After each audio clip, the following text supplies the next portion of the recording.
Tesla charging networks are flooring it. Earlier this week, we covered the ways that American public EV charging is finally just working the way it should. The fear is that an impending sales slump could influence the future plans and pockets of charging network providers. But for now, these networks are going full tilt with a rapid expansion of the infrastructure, even despite hiccups with anticipated federal funding. Welcome back to Critical Materials, your daily roundup for all things electric and tech in the automotive space. Full steam ahead for EV charging networks. If you believe the doom and gloom chatter, you'd think that the EV revolution was getting ready to grind to a halt. FOMO is influencing a last-ditch effort of sales to take advantage of the EV tax credit before the end of the quarter, and dealers are now eager to advertise the fact that the credit is on its deathbed. And yet, in the midst of that slowdown, USA fast charging networks are growing. In the second quarter alone,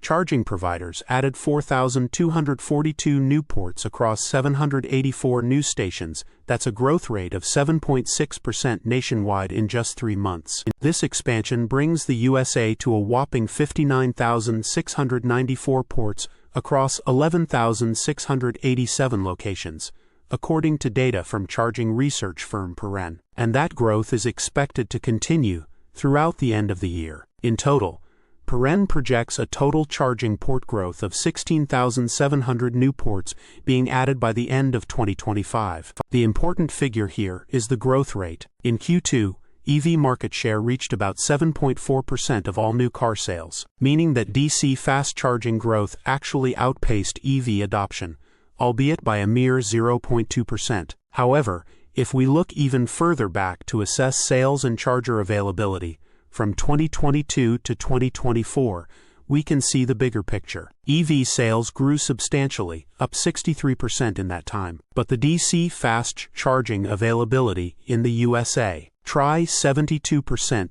that's even faster than the 45% level 2 charger growth in the same period. And more importantly, it means that each new EV buyer is, whether they realize it or not, getting a better charging experience than previous buyers. What's unclear is what might happen to charging growth as the EV boom cools. Based on the numbers we've seen so far, DC fast charging providers are ramping up territory very quickly. And there's a good reason. Location, location, location. Prime real estate is important in this game. These charging providers are snapping up high-volume locations while they can, in order to capitalize while the market is still growing. Sure, upfront capital is expensive for level 3 charging, but missing out on an opportunity for prime charging real estate is more costly in the long run. Charging networks aren't exactly set it and forget it, but they're probably the closest thing to that when compared with gas stations. Nobody is needed to man the pumps, and it's always there for someone to just plug in barring any downtime. Kind of the perfect scheme when you think about it. Plus,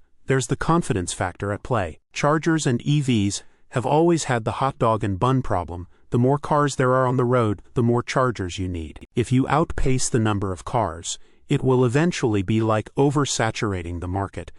But we've got a long way to go before we get to that point. If a potential EV buyer sees EV chargers everywhere they go, they're more likely to feel comfortable with buying an electric car, versus those who still believe the myth that EV charging is hard to find. Either way, the land grab for charging is on. Whether or not EV growth slows in the USA, charging providers clearly have their priorities set and aren't afraid to mash the gas in a time of market uncertainty. Source: reposted and summarized from Rob Stumpf at insideevs.